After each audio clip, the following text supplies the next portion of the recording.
Hello everyone. Today we are making oatmeal for brunch because I don't usually have my breakfast so early in the morning. And we're putting some Maggi curry seasoning and some red dates. And there's sesame oil, there's mushroom seasoning, egg and garlic. So I'm going to put all of them in my oatmeal, as well as some Chinese cabbage and 2 sweet taters, purple one and the orange one. And let's get on to cooking. So right now I'm boiling some sweet taters and the red dates, and I'm also steaming the cabbage. And yeah, let's wait for everything to get ready.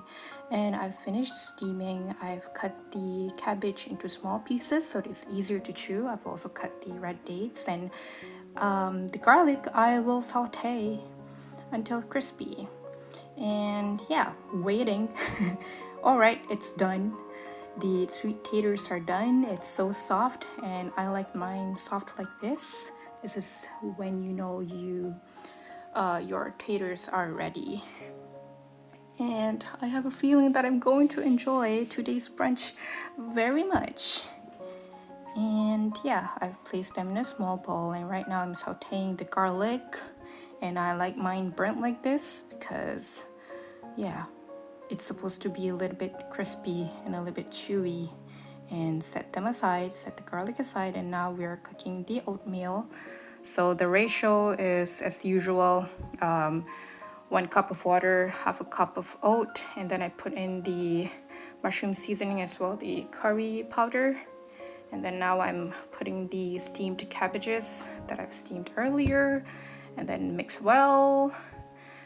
And then now I'm frying an egg, but unfortunately I didn't record.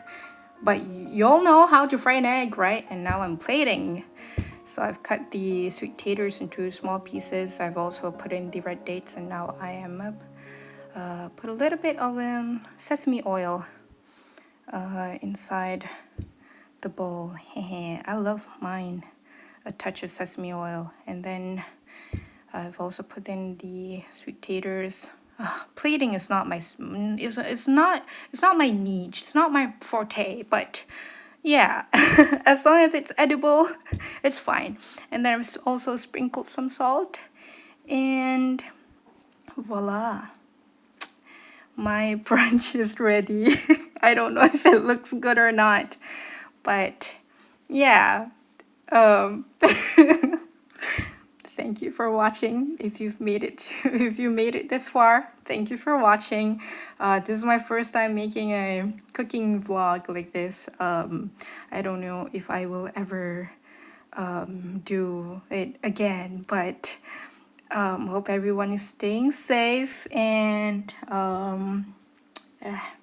goodbye.